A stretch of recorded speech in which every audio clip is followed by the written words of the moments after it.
to Grinnell College Library's Faculty Staff Research Series. Today we have a Research Unbound talk with Randye Jones, an expert in Negro spirituals. Randye came to Grinnell in 2005 as a cataloging and media assistant here at the library. As her colleague for the past 18 years, I have learned a great deal from her about African American history, music, and all things Marvel Cinematic Universe. I've also enjoyed her performances right down to her solo Happy Birthdays songs ringing through the Burling Library basement on certain occasions.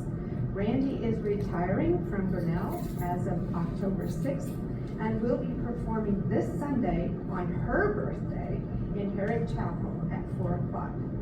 Randye Jones, carry me home.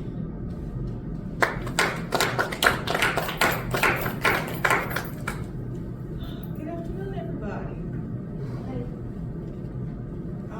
Since I guess reputation demands, start this off with a song.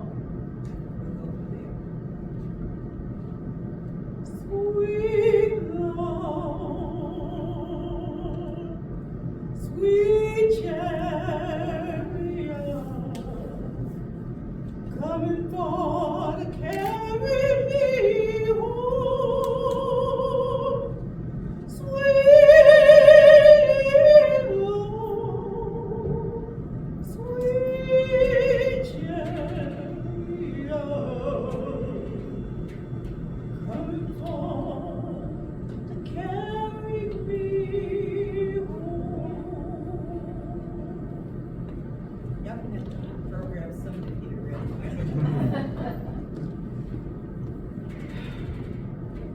This particular presentation is part, oh, thank you. I didn't turn the mic on because you can see, I didn't need it for the first part of this. Okay, can you hear me now? Wunderbar. Okay. As part of, this is one of the Research Unbound presentations that the library is sponsoring. I've, actually done the book talk for my second book. But I wanted to talk with y'all because one of the things I really have found helpful as far as not my understanding of spirituals is to talk with other folks about them and share some of the stuff that I've learned over the years about the songs, the history, the connections they have with the cultural life of the enslaved, etc. And so this is actually that opportunity for me to talk with you about something very specific, and that is the preparation for putting together a concert. And that's what is going to be this coming Sunday. Go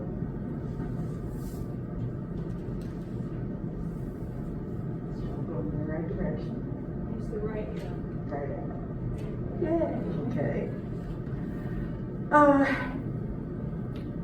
The idea, just like those of you who are also musicians who have put on programs, is that I do different concerts based on whatever the scenario is and so forth. So this one had some very specific elements that I, kept in mind as I was thinking about it.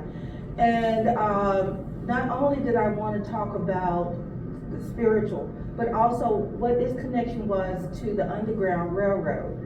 And I will acknowledge that the idea came because I went to a concert presented by Kathleen Battle in Chicago of narrative and spirituals. And I said, I'd like to do something like that too. So I started putting together ideas, and I began first by looking for a narrative, looking at different collections of enslaved narratives to see if I could find one that I could connect to for as deep a level as I could, so that I could then use that as a springboard for putting together the program. And the story I found was, I thought was an extremely powerful one that really touched me deeply, and I felt like I could really develop an entire program around that narrative. So, as far as gathering the music for that, I looked at, there are a number of things that any musician can consider as far as how they want, what kind of program they want to put together.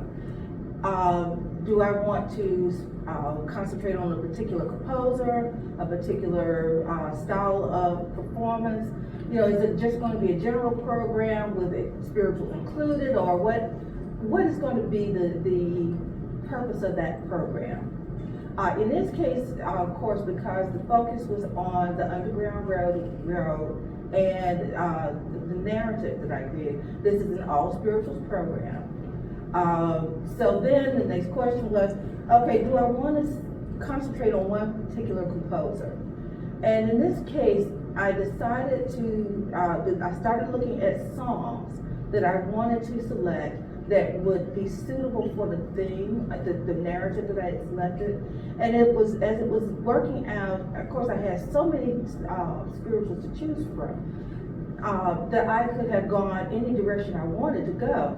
But I found myself selecting more and more H.T. Burleigh. Harry Thackeray Burleigh, his years are 1866 to 1949. He was actually born a year after the end of the Civil War. And I think most people consider him to be the father of the concert spiritual. So it seemed a perfect selection to select music that was entirely Burleigh, and then to base that as for the songs that I selected. I also have other issues to think about. You know, did I want to cover a wide range of periods or styles, and which of course would have opened more composers to choose from. But in this case, because I wanted to focus on that narrative, again, I also wanted to find a time period that most closely associated to the time period of the creation of that narrative. So again, Burleigh seemed to be the perfect selection for that.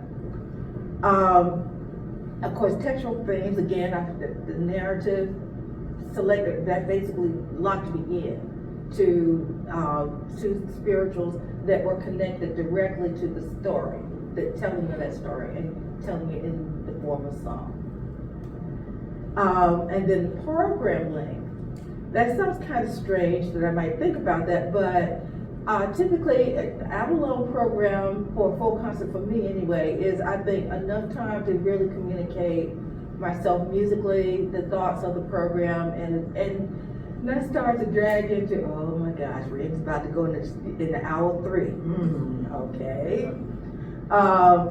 But then there have been occasions where, for example, next week, in fact, a week from today, I'll be singing the same program at Mayflower. However, the narrative will not be part of the program, and I may also decrease the number of songs because they typically only do a half-hour program.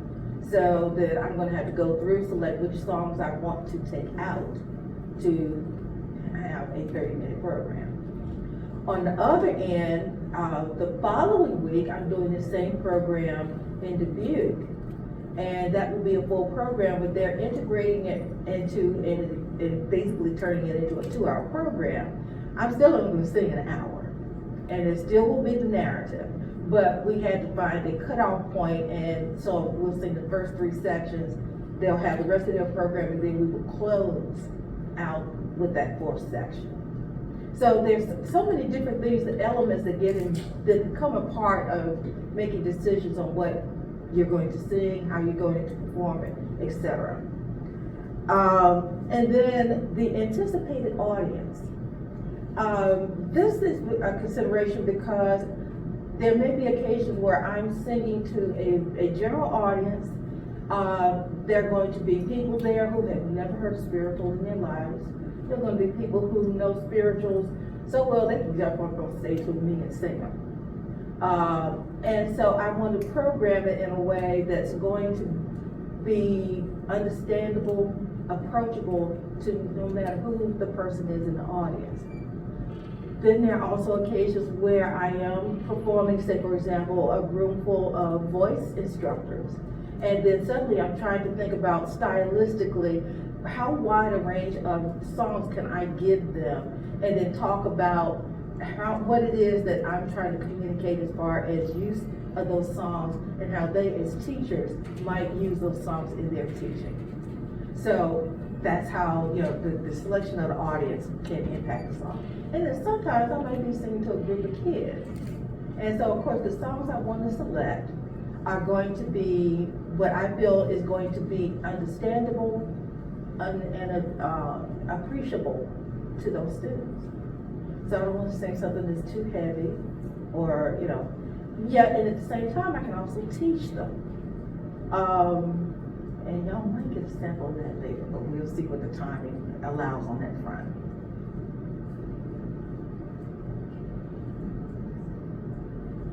Okay, the narrative that I selected. As I said, I thought it was one that really got to me most completely, and it told a story I wanted to share.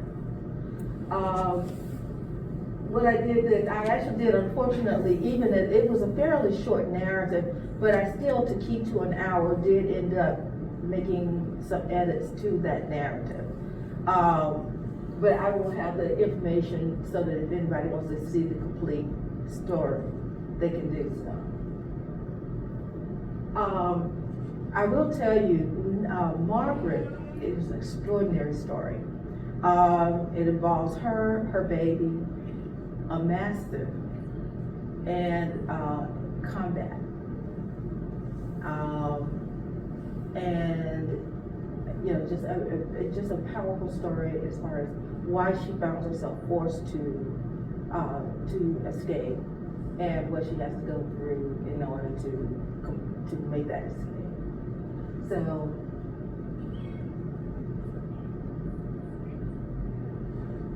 and as I said, once I had the narrative in mind, now we come to making decisions about the music.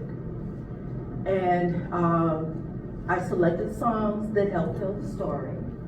And in each section, I divided the excerpt that I selected into 4 sections. Then I'll show you those songs that I did end up choosing shortly. But they all tell within that section the story of that was covered in that part of the narrative. So the first portion talks about the troubles she experiences, and the fact that she has to make the decision to escape. Second section deals with her first connections with the rivers, and references to Jordan, the River Jordan, etc. And so those songs are connected to that. And I'll touch more on that in a moment. And then, of course, there are commonalities between those songs, one to another. So it basically hopefully ties it to a whole. And of course, it makes it much easier to do that because I had selected Burleigh's work. So of course I have all of the unifying theme of his musical style to help create the unity of that concert.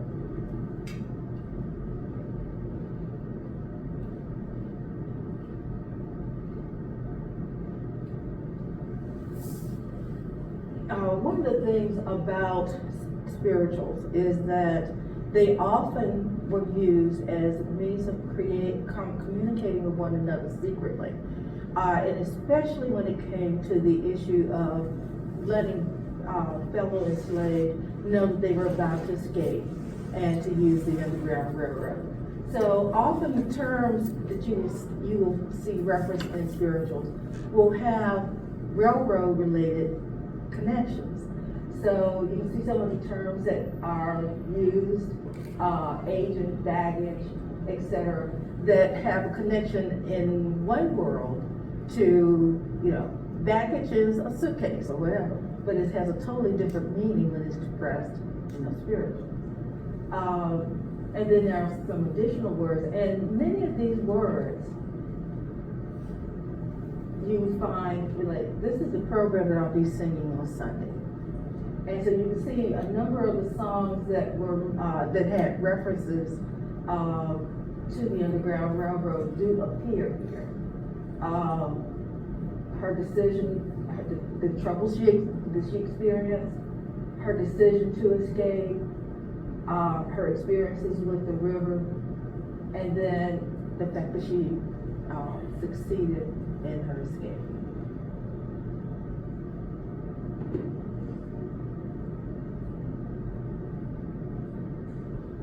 Now, I started the program with Swing Low Sweet Chariot. What I wanted to do was to show you some of the terms that then end up in that song, and you can see how suddenly the hidden meanings, the secret codes are expressed. Swing Low Sweet Chariot. Coming for to carry me home is, yes, you think, someone listening to that, the master hearing that song, thinks that this is someone who's singing a sacred piece, and they're talking about, and they're making religious references. And yes, they are, but there are also more things going on. I looked over Jordan. Jordan always connects to the Ohio River, which was always a point to that the enslaved thought of as being a point over which they wanted to cross into the north and towards freedom. So now, I think we got time to do this. How many of you know Swing Low Sweet Chariot? You know the melody? Good, I got enough of you. Y'all are gonna help me sing this time. And what I'll do, I'm gonna ask you to help me sing the refrain, which is that Swing Low Sweet Chariot, coming forth to carry me home. I'll sing the verse. And I'll also turn off the light, so I'll blow y'all out of the way. And I'll try to pick a key that's low enough that I don't lose you. Okay, so I'm gonna hit y'all because I don't have the mic or so I need your help. Swing low, sweet chariot, coming for to carry me home. Swing low, sweet chariot, coming for to carry me home. I looked over Jordan, and what did I see? Coming for to carry me home. A band of angels coming after me, coming for to carry me home. One more time, refrain. Swing low, sweet chariot, coming for to carry me home. Swing low, sweet chariot, coming for to carry me home. Thank you.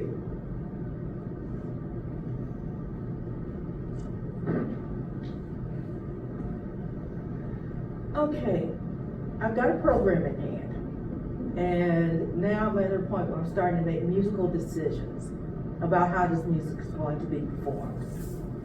And one of the distinctive things about concert spirituals is that there is often an opportunity for the singer to use dialect. And you may have heard me use some of it just now. Rather than singing in standard English, I've chosen words that are connected to the antebellum, the way that words would have been spoken, and at least in the region of the South that I'm from, anyway. And so I will look at a piece. First thing I'll do is look at what the composer, the publisher printed. Yeah. And sometimes they will have selected something where there's no dialect at all. And then, I do not sing spirituals without some amount of dialect. Even if it's just something as simple as not focusing on final consonants as strongly.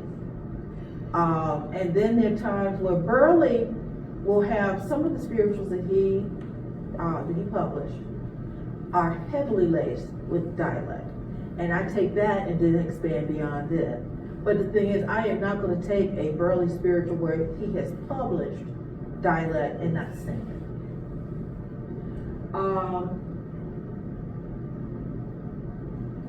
The use of rhythmic variation. This I have to be careful about because there are a number of issues that I think I have to bear in mind. One being very simply, can the person who's accompanying me keep up? And it sounds kind of strange, but there are people who are very uncomfortable doing anything that varies from what they see on the written page.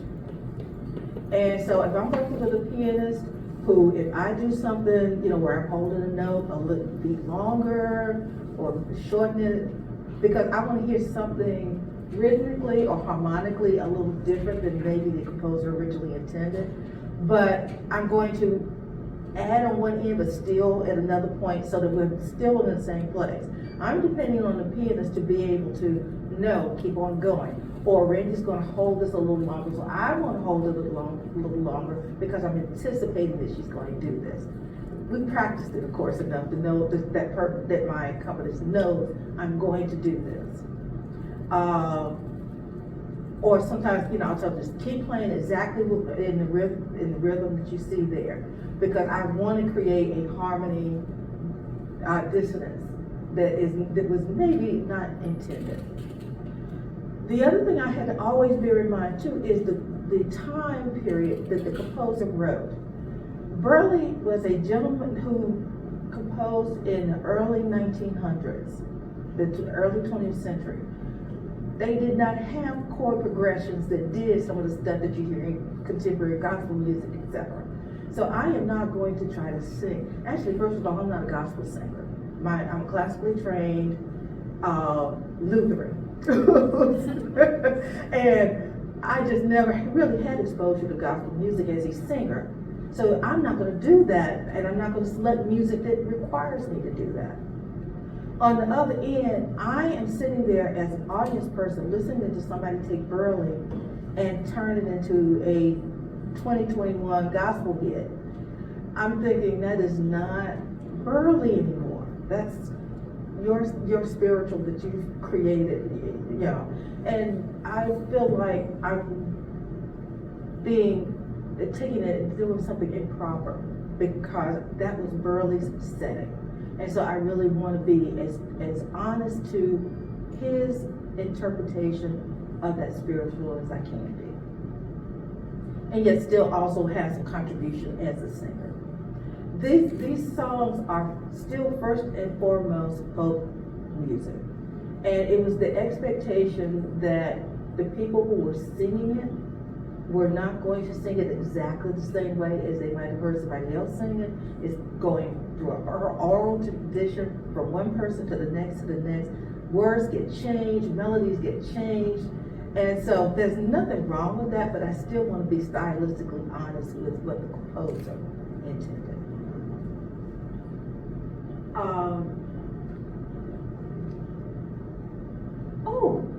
We're at the end. Okay, I think that really gives you sort of a sense of what happens when I'm trying to put together a program. But if you have some questions, I would appreciate, let us know, and let's see what we can talk about. Please raise your hand and I'll give you a microphone so everyone can hear you. Yeah.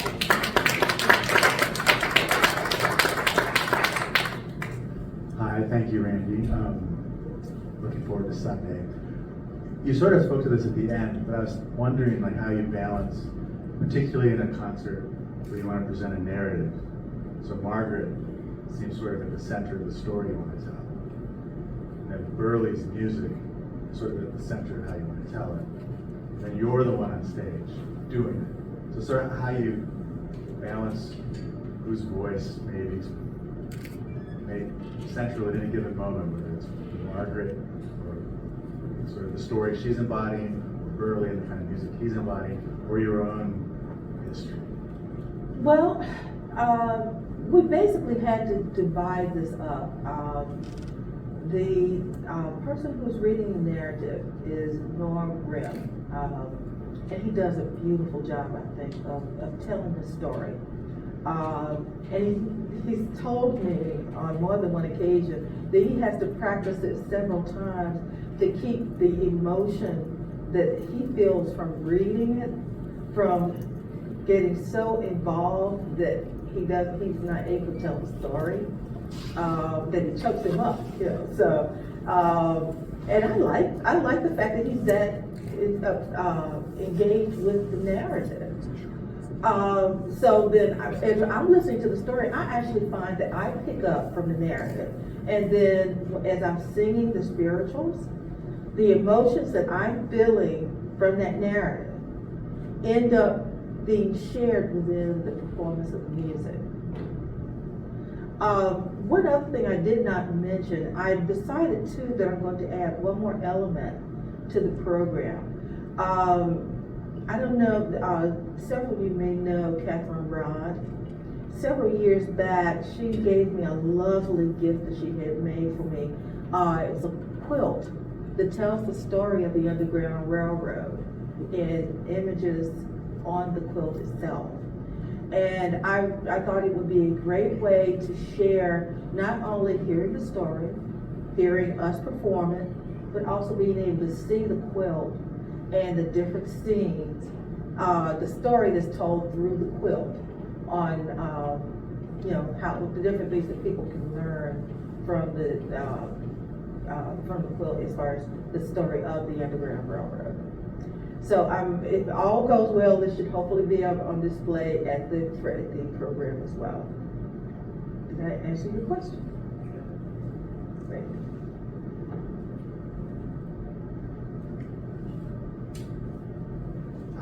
You always put an emphasis on the incorporation of dialect in your programming, even in translation of texts and books and such. Is the slave narrative, Margaret's, is that written in a dialect, or is it minimal? No, it's all in standard English. Yes, in fact, to me, it sounds like a very standard 19th century retelling with extended sentences that, you know, very descriptive, and, you know, basically the gentleman actually says that he never met Margaret. He met Margaret's son and had heard her son tell of her escape several times and wanted to include that story. So it's basically his retelling of her story. I could just imagine that if I were your narrator for this, and I'm asking you sort of anybody's role, I would feel very awkward if it was in dialect. But was the person who wrote the narrative out after they really Margaret's son was he white or was he black? I don't know. I don't know. I mean, there's interesting gender and voice things going on. Yeah, and I must admit, I know one of the things I can imagine somebody would question is the decision about whether or not a white male should be reading this narrative. But I'm gonna tell you something, just like I am trying to encourage singers to explore the spiritual, no matter what their racial background is, because just like as I said, I'm classically trained. I can assure you, my teachers did not say to me, you do not have to study Telemann, excuse me, I'm sorry, I did study Telemann, but you do not have to study German lead or French melody because you're black. You don't have to do that. I'll still go ahead and give you the degree. Don't worry about that. And I think that as a musician, the more musical styles I can absorb and begin to understand not only their culture, but the music itself, the composers that created that music, the things that make that music what it is, whether the way it's sung, stylistically, melodically, etc. Just like I felt like I decided for my master's program I was going to do telephone. So I'm going to bring that back to telephone. Because I wanted to understand Baroque, especially the ornamentation. Because I just felt like that was something as a musician I could not only understand that, but believe it or not, the idea of improvisation actually helped me understand and develop concepts for singing spiritual improvisation. I don't sing it the same way. There's no way I would do some of the stuff that I do for Telemine in my spiritual, but it was the concept that I understood. And so the same thing for singing spiritual or reading narratives. The thing is, do you want to do the work that understands the history of music? Do you want to understand where the story came from? And if you want to do that, it doesn't matter what your skin tone is.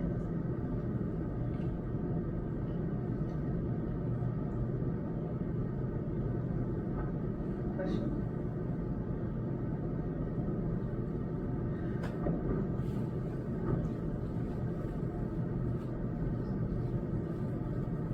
You're retiring. So how do you see your future using what you know and your expertise in spirituals? Oh, thank you. I'm about to share a secret with you now. Book 3 is already in my head about what I want to do. Book 1 was just a general discussion about concert spirituals and history of our spirituals. You know, how did they develop historically, especially as concert music? And then there are connections in as far as solo vocal and choral music, etc. Book 2, I started looking at how do I help people find resources that will help them be able to teach this music. And so book 2 pretty much is a discography of recordings of spirituals. Basically as many as I could find, wherever they came from, where the performer came from. Book 3 begins to look at how can I help the instructor, the voice teacher, use spirituals in their voice studio. Be ready. They seem to be coming out in 4-year chunks right now, so hoping that this next one will be done in about 4 years. Make sure you send those to us. That and the spirituals database is ongoing, and it'll probably be ongoing. I'm negotiating with the library to see if they will accept the database as a gift when I'm no longer able to maintain it. I've got, when book 2 was finished, there were 5,600 entries in that book. I'm now about to add 3,400. So I'm already at almost 1,000 new entries past that book point. So who knows where that's going to stop before it's done. And so that's the other thing I'll be doing. And looking for a gig every once in a while, whatever goes on, And y'all might see me driving through on my way to whomever. I love to travel. So I'm doing the national park thing. So wherever I end up, is where I end up. So that's pretty much what they're saying. Any other questions? With several thousand spirituals to look at, is there consistency across them, or are there unique aspects of spirituals that originated in one part of the South or different than spirituals from other parts? Well, the spirituals that I am using all pretty much have their roots in the American South. However, There are songs that are included in the book that I selected because they were written in the style of a spiritual. And I felt like they were, say for example, Robert McGimsey's, I always had to, because I got used to saying Jim instead of Gim. But Robert McGimsey's Sweet Little Jesus Boy is an extremely popular song that's performed during the Christmas holiday. He was born in the late 1800s, was raised on a plantation. In fact, it was a plantation, his family owned. And he heard spirituals all the time, started trying to create transcriptions, etc. And he actually started writing in the style of a spiritual. Technically, that is not a spiritual, but I wanted to include it because that was the intent, that it be performed in the style of a spiritual. So, and there are other songs like that that are included. So it's basically a mix. I try to communicate as well as I can which ones are and which ones are not. And so yeah, it covers a range of things, both from the tradition and a little bit outside it.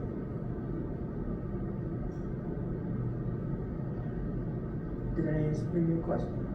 I got a question. Okay. So you travel to the national parks. Do you ever find yourself at one with nature and just sing? Yes. Awesome. But I don't get to do it as often as I'd like because, usually there are several hundred people hanging around. I think they would enjoy it. Okay, well, thank you all so much for coming.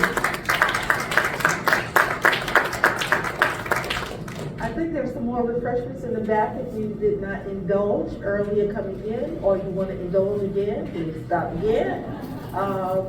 Help yourself. And thank you again so much for coming. I was late because I was trying to discussion on Mr. Jones. Keep in touch. Awesome. I have